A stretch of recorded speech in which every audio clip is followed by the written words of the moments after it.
Hello, friends. Welcome back to another edition of Something Extra. Joshua Shore with you alongside Lauren Moss. Lauren, good morning, good afternoon. Good morning. It's good to see you. Good to see you. We see each other every day, but it's always fun. I love doing these podcasts. We get to have some fun while talking about some cool things. You walked in this morning and you literally lit the room up. I felt like it was just like this dead space, and then you walked in and the sun got brighter, the snow got brighter a little bit on the ground.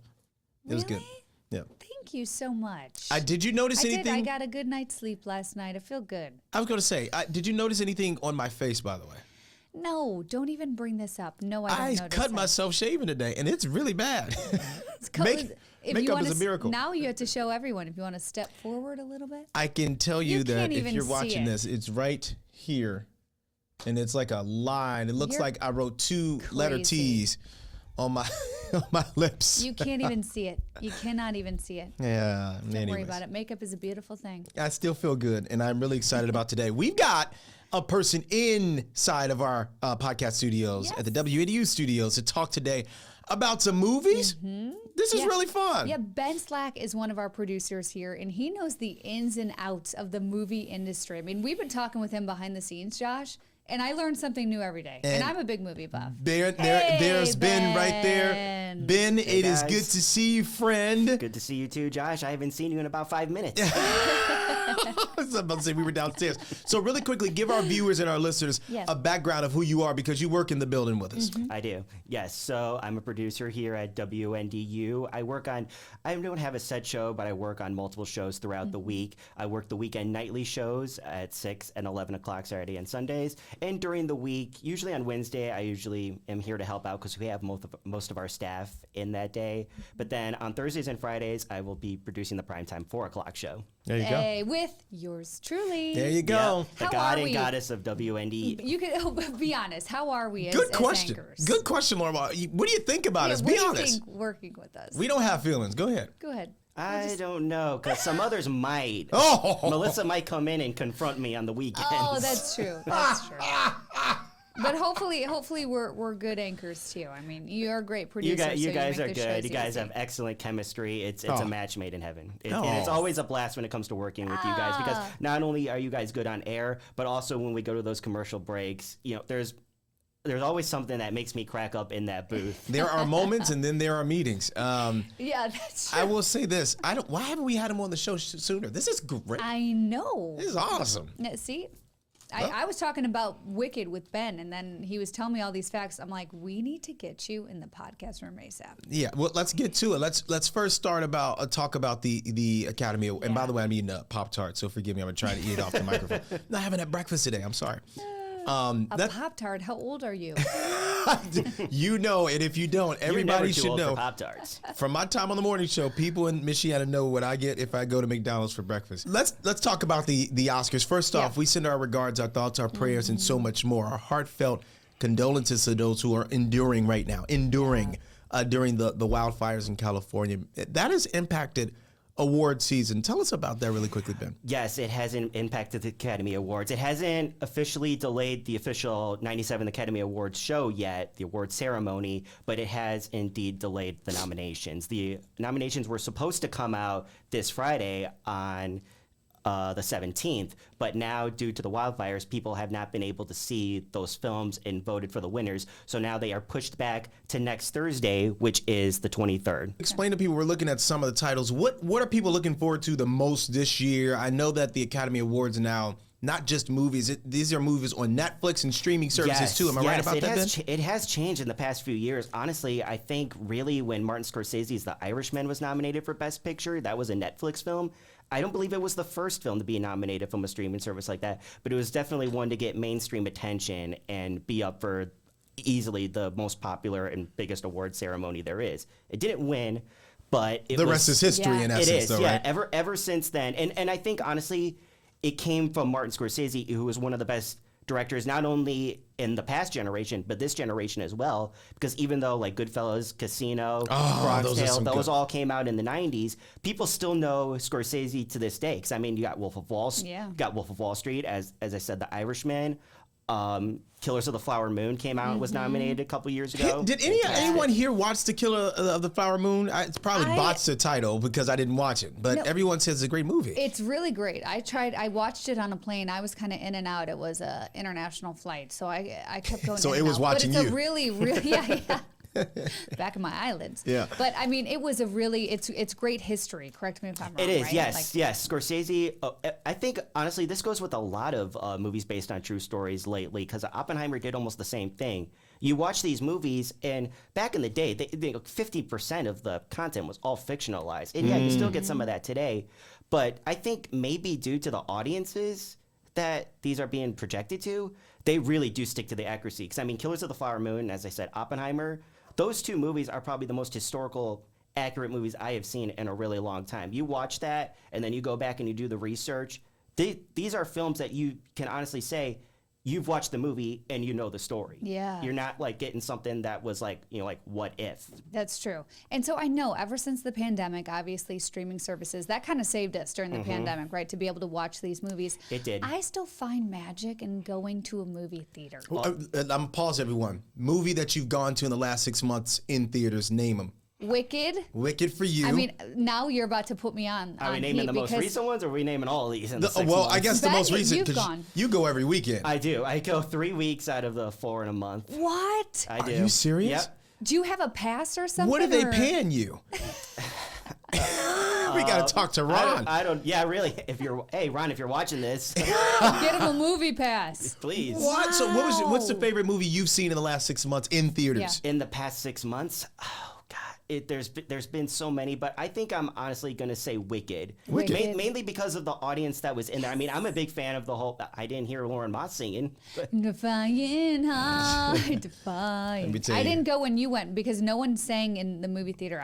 I'm glad they didn't because that was a big hot topic. You to see- sing or not to sing. I feel like you should have been able to sing if you paid a ticket. But it I don't is a wanna theater. I want to hear Ariana Grande and Cynthia sing. I don't want to Okay. hear, Okay. I Sorry. get, That's fair. see, I get that too, Lauren. But at the same time, I think it's the audience reaction that also makes the movie. It will get you in the feeling, get you hyped. That's one of the main reasons I love going to see movies from the Marvel Cinematic Universe so Yeah. much, is because for the first whole weekend, that whole theater will be packed, and you get these audience reactions in there. Last movie I watched in person, the last 2 movies I watched in person. Yeah. It was Napoleon, and recently it was Gladiator 2. Both movies Gladiator 2, outstanding. yes. And somewhat historical, right? But not Yes. really. Oh, it's very historical, especially when it comes to Gladiator 2. Yeah. I mean, I saw that too. Yes, they really stuck to the accuracy. But you got a director like Ridley Scott who's there to take over the helm, and Nah. he does everything. If there's one thing he's proved over the years, he can make a film about anything, and it will make you feel like you're literally in there. When he did Alien, you truly feel like you're claustrophobic in that Yeah, spaceship. you- Without giving too much away about Gladiator, if you've not seen it yet, Denzel's performance. Can I get your opinion on that? I think he He's deserves a an Oscar. bad guy in that. He's an antagonist, and he was awesome. Yeah, he was in a my good opinion. bad guy. In my opinion. You're right. Here's something that might shock you guys. Honestly, I walked out of that theater, out of Gladiator 2, and I still stand by it right now. I think that was Denzel's best performance since Glory. Wow. And he won his first Oscar for Glory. Oh, Wow. so do you think this could be a possible number 2? for I him? don't know, because I don't think Gladiator 2 is the big hype that everybody was hoping it to be. But one thing we've learned at the Academy Awards, and I'm not an Academy Awards buff like you are, so I could be wrong, and you would tell me that. One thing we've learned is the movies that are not popular are the ones that end up becoming popular at the Academy Awards. Exactly. But perfect example is this year's Golden Globe Awards. Going into this, everybody was saying the 2 winners were going to be, because there's always 2 films that always take home all the awards, most of the awards, Yeah. all the time. Well, going into this, almost every other critic and research I've done, all of them were saying that Anora was going to win, and also The Conclave. And both of those films combined took home 0. Whoa. It was I'm going to be honest. I don't even know those movie titles. They I haven't seen them. both films are. I have not seen Conclave yet, but I hear it's very good. But I did watch Anora this weekend in preps for the Academy Awards because WNDU.com has something going on for the Academy Awards. We'll talk about that in a second. Come on. But Anora was very, very good. It it kind of feels like a few separate movies at times, and there are scenes that tend to drag out a little bit. But overall, it was very, very good, very well shot. It felt like you were truly in there, and the main actress in there, Mikey Madison, a phenomenal job. If she does not get nominated for Best Actress, I think that'll be a very big miss. Wow. It's not very often where a movie targeted for like young adults, I'd say maybe like 18 to maybe mid-20s, does so good, but this is changing that. I think we're going to see a film in that genre be nominated for Best Picture. I would tell you, I lost all faith in that board. Whoever votes after Barbie didn't get as much as it deserved. Yeah. I love Barbie. I wanted Ryan Gosling. I wanted Ryan Gosling. So the best good as director. Ken. Come on. Yeah, Greta Gerwig and Margot Robbie not being nominated, I feel that is one of the biggest Yeah. disappointments in the Oscar. It's the only one I think that tops that was Sylvester Stallone being snagged from the Oscars for Creed 1. That's like some of our Yes. stories not getting nominated for Emmys. I Right. know we did some good reporting. That Come gun. on. I don't need no board to tell me that. You Well, mentioned. I don't know, Josh. I have an Emmy sitting in my living room. That's So true. I think we're all Emmy winners around I here. don't know. Yeah. Take that, Academy. Hey, Lauren, you Yeah. mentioned Wicked. Let's talk about it because that movie I've not heard. I've heard. I got an 7-year-old at home, and I've been popular. Popular. Ah, jeez. Okay, so listen to that, Broadway. You got your new Glenda yeah, coming hello. right now. I'm gonna be honest with you guys. So I did not see Wicked on Broadway. So I kind of went Same. in knowing like a little bit like, okay, I know it's connected to Wizard of Oz, but I really don't know this backstory of Wicked. I knew Defying Gravity just because my friends would sing it like in college. My friends who loved musicals, or I should say Broadway shows. So I had no idea what to expect going in. I loved it. I thought that they brought the story of Oz to life and the story of Glinda and Elphaba. I loved the music. I thought the acting was spectacular and like the colors on the screen popped out. Exactly. I can go well, on and on. Well, I think it really recreated that magic of the Yeah. 1939 film. Of Wizard of Oz, right? Yes, because Yeah.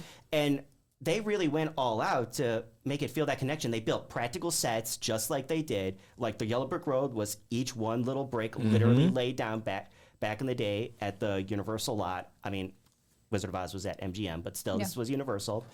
And yeah, they went all out. And not only that, they while they did not have to pay very big fees, they had to give acknowledgement to MGM just to use some of the stuff that they used in the film. Can y'all correct me Yeah. if I'm wrong, Lauren Moss? Somebody told me something about the fact that there is permission needed for like slippers and stuff like that on Yes. stage for Broadway. Right. Explain that to me. Well, the original Wizard of Oz novel is in the public domain. It came out in 1900. It is now in the public domain. Because it's over 100 years old. Yes. Got it. But the original 1939 film, we still got about, what is it, 2025 now? We still got 14 years till that hits public domain. Ah. And the movie there changed a lot of things in the book. The biggest is the slippers. You may notice in Wicked, the slippers are actually silver, which is what they were in the original novel. They were originally silver slippers that Dorothy got. Who turned them ruby? MGM turned them ruby because All these executives want to change stuff. Who Well, turned them ruby if I it was think- in silver in the book? Well, I think it was a pretty smart part on the executive's decision to make them ruby red because back in 1939 or 1938 when they filmed it, you didn't get a lot of color films back then, especially feature films. Really, the main people who were using color in the day was animation, mostly from Walt Disney with his Silly Symphony cartoons. In fact, he took home the first ever Academy Award for animated short for his short Flowers and Trees, which was the first ever colored cartoon. Okay, that's cool. And I know. Oh, sorry. Go And ahead. it was very expensive to use color back in the day, so a lot of feature films were kind of too afraid to use it. But The Wizard of Oz decided to do Okay. with the whole transition from black and white to color, and so they made those sparkling ruby red, so the colors would literally lift off the screen. Wow. And Get outta here. I don't want to give too much away, but there's a nod to the slippers. Yes, the there are. ruby Yes, slippers they make in they Wicked. make a little cameo, and they're a very popular cameo. Yeah. It is very neat. And not only that, Glinda's dress is actually pink for the first time ever. Not since In Wicked, 1939. right? Yes, first time in Wicked, because if you've seen the Broadway show, you know Glinda usually wears blue. Yes. But they usually don't use the pink because they don't want to have to pay MGM a fee just to To use use a it. color pattern. But this time, you could tell this was made by fans. John M. Cho is a fantastic director. He's a huge fan of motion pictures, Wizard of Oz being one of them. He decided to go all out. Like, okay, I'm going to reach out to MGM. I'm going to get the permission to use not only the pink, I'm going to put the slippers in there. And I'm going to build the practical sets. I'm going to give Dorothy a similar look to Judy Garland. Yeah. And that's one of the big things I think that falls into the many pros about the film. And do you think, because I mean, it didn't win a lot of awards at this previous Golden Globes, right? So do you think it has Oscar hope? Oh, 100%. It's definitely going to get nominations for Best Picture. I believe both Cynthia Erivo and Ariana Grande are going to be nominated. Honestly, and I'm going to be honest with you, I've seen about half of the films I believe are going to be nominated for Best Picture. And if Cynthia Erivo does not win Best Actress, I won't be surprised, but I'm also going to be pretty shocked. We're going to write a mean letter to the committee. Because I agree with you. She was such a great alphabet. The moment she stepped into frame and started to sing The Wizard of Oz, I'm like, okay, yep. You won me over, because I didn't know her that much before. Literally, the only thing I knew her from was from the Pinocchio live-action remake from Disney Plus, and that was no good. So let's use your insight and expertise here, Ben, as we begin to wrap this up. What is your biggest shock at the Academy Awards this year? If you had to say, "Oh my gosh, people will be surprised by this," what category or what actor and or actress and or director? Yeah, should we watch out for? Should we watch out for? Who is that dark horse, if you will? Honestly, I think it's going to be Ariana Grande. If Ariana Grande would take home Best Supporting Actress, I think a lot of people are going to love that, but it's also going to be pretty shocking because she's got a very tough competition. She's got Margaret Qualley up for The Substance, Zoe Saldana up for Emilia Perez, and how'd you like that movie? Which one? Emilia Perez. I just watched it last night. It was. Yeah.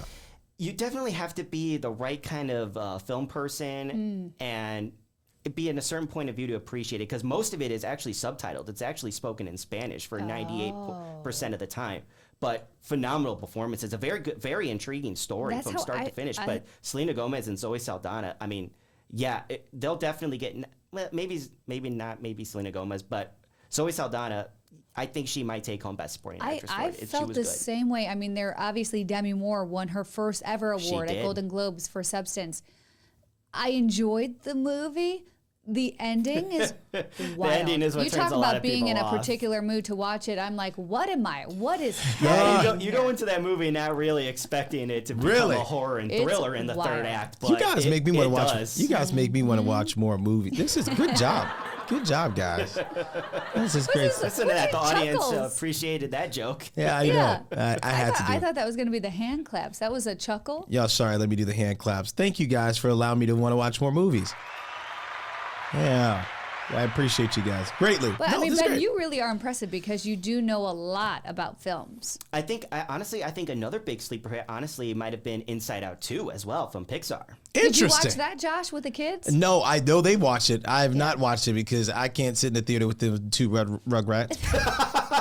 They drive me out. They drive me out of my own house. So let alone I can't sit in the theater. I could. I just haven't. You got to watch at least one of these movies, Wicked or Inside Out 2. Yes. I know. Bella just watched Wicked last weekend and she loved it. She did, and she's been singing the songs for the last month. Yep. So it seems like I've watched it, even though I've not. I've been singing it too. Yeah. It's in your head. And I mean, the soundtrack itself. Can that be nominated? Can a soundtrack? Forgive me, I'm a novice at this. Not the whole soundtrack, but a film score and an original song can be nominated. Now, I don't think Wicked really has a shot at this Academy Awards for Best Score or Soundtrack because they really just duplicated the first act of the play. Got it. Cheaters. But expecting for Wicked for Good, which is going to be part 2 of the story coming out next year, they are actually going to be doing 3 brand new songs that have not been in the musical. And the writer of the original play, Stephen Schwartz, is actually composing them. Talk about scores real quick, because that's the part that I don't know if it's the storyteller in me. I love that award. Yeah, the music helps bring a story to life. It really does. The music is a character itself, especially with the way it is placed in the film. It's, it not only does it build up your emotions and everything, but it really just transports you into the movie and the scene. It's honestly the most important movie, I think, is not really the story or the acting. It's the score, because if you don't have a good score in your film, I think you're honestly going to lose audiences right away. And the big thing about Anora, which actually surprised me again about this, there's no score in that film. There's music in there, but there is no score. And it's still good. But the best part of that film was that it felt like a reality. And I'm pretty sure director Sean Baker was going for that, and that's why he chose not to have a composer on set. Interesting. I'm gonna ask this question. We did not prepare this or plan this, so forgive me if you guys caught off guard. Favorite movie score? I don't know if you guys have one. I don't know if you can think of one right off the top. Instantly, I know mine. Really? Lauren Moss? I'm curious to know. Every night in Titanic, 1997. Celine Dion. My heart will James go on. Horner. Celine Dion, Titanic. To this day, I hear that, and it brings me to tears. It is a very good score. I mean, and Josh, again, when it goes with it works with the opening because the You minute know the it. What was that again? You don't know My Heart Will Go On. Okay, I think you guys need to do another round of karaoke except for that Josh. song. Is that what it is? Are you kidding me? I don't know that one. Get your tissues ready. Yes, you do. That's it. I need to just show you it after this then with images of Leo and Kate. What is your favorite? Far across the Is there a boo on here? between us. Jeez. What's yours? What's yours? My favorite film score. Thank you, Josh. Yo, no problem. What's your favorite? My favorite film score, honestly, I think I am going to give it to Rocky 1. Okay. Only because it's a personal connection. Mainly, I mean, yes, it is very good, but it also helps you just feel good about yourself. Is The that minute you Eye of hear the it- Tiger? Eye of the Tiger is Rocky 3. Oh, Rocky what's 3 the and Rocky 4. 1? Rocky 1 and 2 did not have original songs in it. Is that the one? Yes, it has the original it's- Bill Conti that's Gonna the Fly Out score. score. Yes, which is I have one. Jaws. That's yes, iconic. yes, very, very good. Which John Williams won the Academy Award. Is that for John Yeah. Williams? Yeah. It's He John does the Williams. NBC music. Yeah. Yes, John Williams does a bunch of music, Josh. I mean, Jaws, Harry Potter, Indiana Jones, Star Wars, He Superman. did. He did. Wow. The Christmas movie, Home Alone 2. He did Home Alone. Yes, he did. Home Alone 1 and 2, I believe. Yeah. did. Yeah, that's a great score too. That might be actually my favorite Iconic. score. That might be the iconic Yeah, one well, for I me. mean, you guys are always watching Home Alone in your household, so You know this. I know. You know. Kevin, this. because I What a love it hole. too. Wow, what a hole! I've got Home Alone pajamas just since we're talking I about know. movies. I know. For Christmas, he actually wanted to bring the kids to the Plaza Hotel in New York City. Yep. New York's most exciting Exciting. hotel experience. Oh my goodness, was Tim Curry going to be the guy Tim that checked Curry, you in? Mr. McAllister. Yeah, I loved it. He was Listen, so we good. could go on and Merry on about Christmas, you this. filthy animals. Yeah, they were And a so. Happy New Year. My Yep. favorite scene in that entire movie, people don't talk about. I got a couple favorites, but the one was when he approached Kevin. This was Tim's character, and he says, "We have a cheese pizza." Compliments of the stretched plaza. Limousine. It's so good. Hey, It's so I good. would love to have been Kevin McAllister in that moment. I Sitting in the know. limo, eating pizza, watching The Grinch. Oh, Yeah. that's my heaven. Kevin Yeah. McAllister, he didn't age well. Macaulay Culkin. Yeah, well, I wish we had the score that we could play legally. I know, that would because be cool. Lauren's specifically. hum it. Yeah, maybe you can hum us off. First off, Ben, thank you so much for Thanks, being here. Ben. Well done for your first Also, if I may shout out something really quick. premature applause. Oh, yeah. Sorry. Speaking of the Academy Awards, WNDU.com, once the nominations come out, starting the day the nominations come out, we are going to be posting 2 to 3 reviews of the movies up for Best Picture leading up to the 97th Academy Awards. That on is March huge. 2nd. That's cool. And you have a few I will articles. personally be writing them. All right. That's awesome, Ben. There will be more reviews that we have done for WNDU.com in a week than we have ever done because we usually do one a week, and we are going to continue to do that. Release the new movie reviews every Friday. In fact, this Friday, expect the review on the new Wolfman remake coming out. Okay. Starting tomorrow. Friday that will be out, but then starting the day the Academy Award nominations are out, expect 2 to 3 reviews a week of the films up for Best Picture. Wow. People will love that. We'd love to have you back. Ben, thank you. Thanks, Ben. That's fun. I love having a guest on and do that and I know. And talk he about the knows movie. so much. It's crazy. Yeah. Okay, you have to hum us off now. Okay. This is we'll see the next episode, I guess, of Something Extra, and this is when you start to hum. This is when you slowly come up with it, and we will see you next time. Thank you guys for listening and watching. Get louder. The world. There we go. No, come on, Lauren, take us out. And we will see you guys next time on Something Extra.